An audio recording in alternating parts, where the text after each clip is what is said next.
Every so often, an amazing game or movie seems to just fly under the radar. You hear it mentioned, you see it on your platform store, but you're paying attention to other things at the time and figure that if it was anything really special, it would be making bigger waves, so you pass it by. A few years pass, you find yourself looking for something new, and then you find out that Christian Bale was in a movie that was essentially Fahrenheit 451 but with pistol kung fu, and think, why the hell wasn't I all over this when it came out? Give Equilibrium a watch, there's just so much awesome in that flick. Recently I connected with a bygone game which has a similar amount of awesome in it. The fast, crass, and action-packed Shadow Warrior 2. About a year ago I watched a Regs video about Shadow Warrior 2 and I remember thinking it seemed like the kind of game I'd like, but I'd hardly heard anything about it from the mainstream media.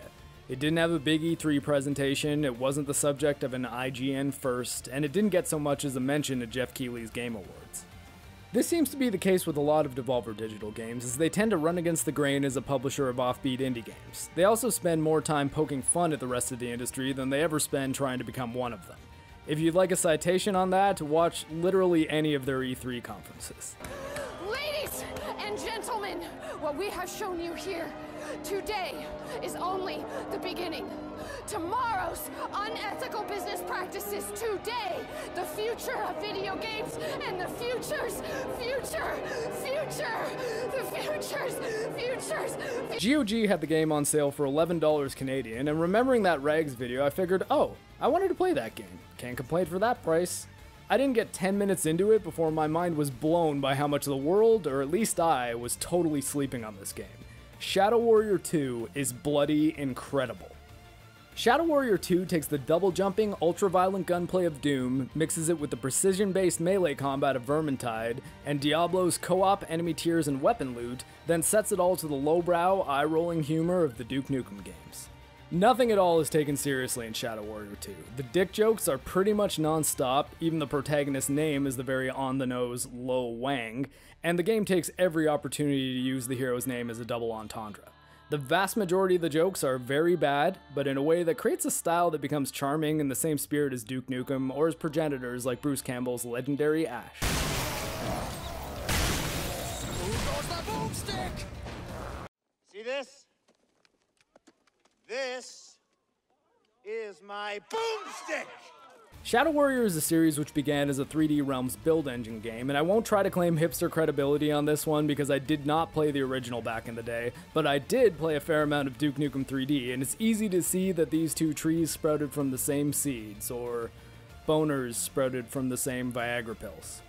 Okay, if that joke made you chuckle, Shadow Warrior 2's humor will have you in hysterics. The story is fairly simple in premise. You, as the aforementioned Lo Wang, are an elite Yakuza assassin who, through an event early on in the game, winds up with the soul of a sassy young girl named Kamiko stuck in his head. This leads to some funny misunderstandings and situations. This is gonna sound weird. I very much doubt you can surprise me. Okay, I have a young girl trapped inside my head. Oh, I'm so glad you said something. Are you actively transitioning? Have you told the important people in your life? No, it's not... No, I understand. These things can be hard to talk about. No, it's more of a magical situation. Oh, wonderful. I'm so happy you're at peace with it, darling. No, I rescued a girl, and she was mutated in one of Zilla's experiments. In order to save her, a Chi Master placed her soul in mine while he fixed her body. As the game progresses, things around the plot get more complicated, but ultimately the narrative stays in the pocket and doesn't do anything more ambitious than it needs to. There are plenty of situations which allude to interactions Lo Wang has had in the past with some characters, and some of them may have appeared in Flying Wild Hog's first Shadow Warrior game, but considering the game's tone, it actually worked pretty well for me not knowing the specifics. Kinda like how John Carpenter's Escape from New York had almost every character saying, I thought you were dead. I know who you are. Yeah, but I heard you were dead. I've heard of you. I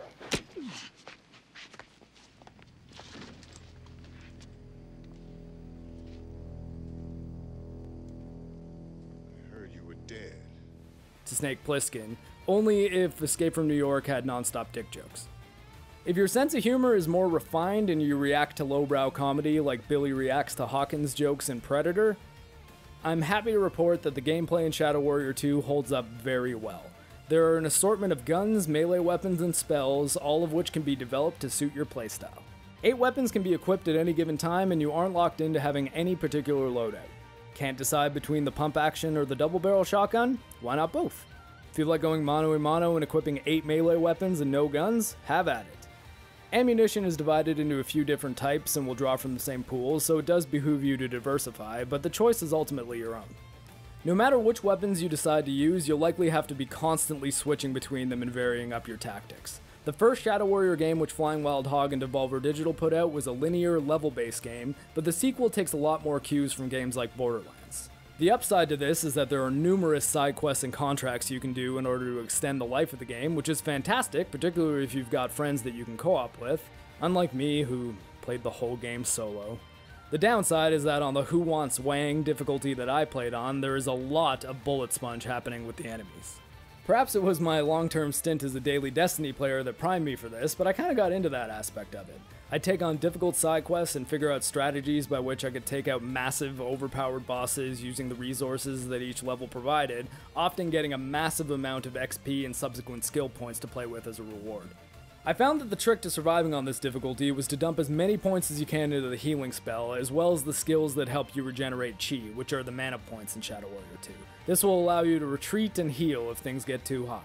If you don't manage to heal in time and end up dying, you don't lose all your progress. Any enemies that you killed will remain dead, elite enemies will regain half their health, and small enemies will regain all their health.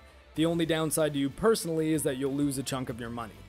There are skills which decrease the penalty for dying, but after about the midway point of the game, I found I wasn't dying very often and had more than enough money to buy the weapons which seemed interesting to me.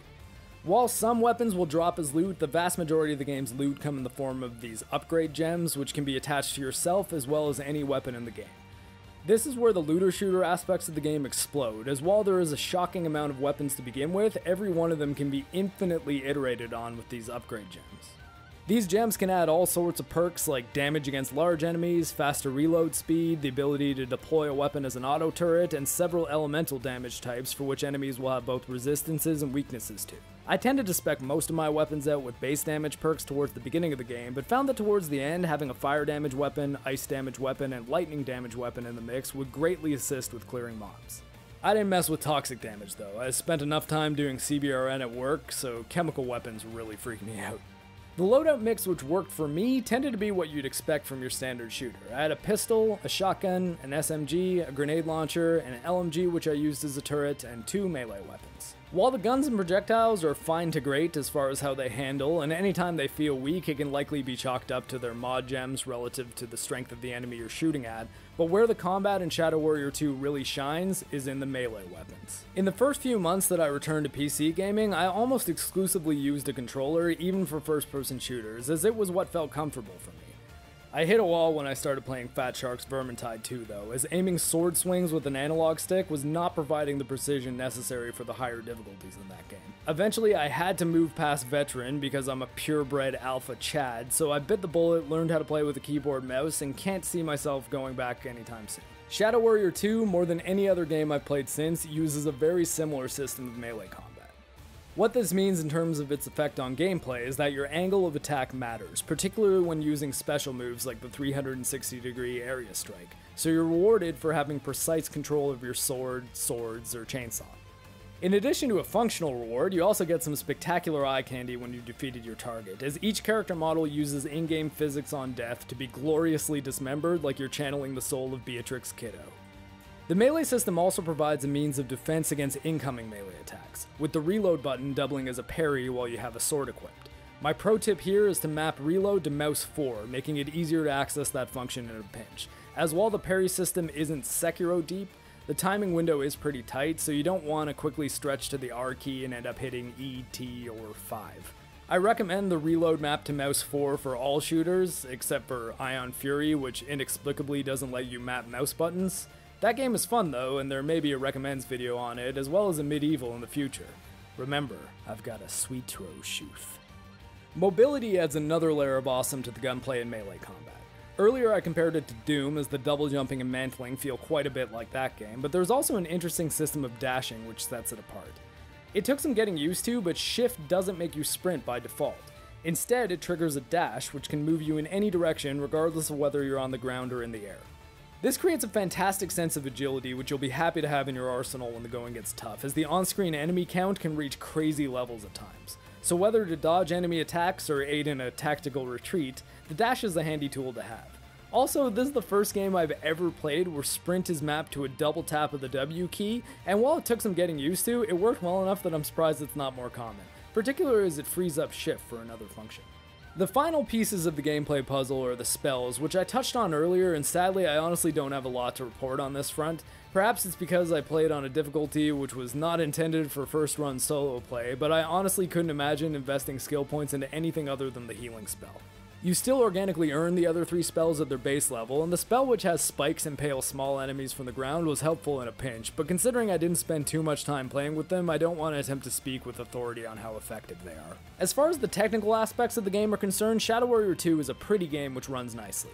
The cracks in the budget can be seen in the character models and facial animations, and everything has sort of a wet, shiny look to it. You really won't notice when the game is in motion though, as the fast-paced action is flashy enough to stop you from thinking about the rough edges.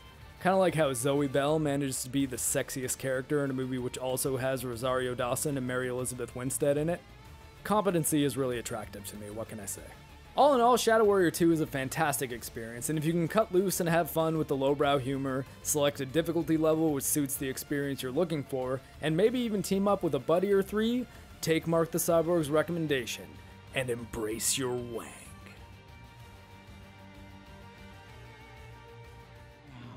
Well, what should I cut off him? Please say his cock, his cock, his cock, his cock. Please, please, please. Any body part will do. Yes!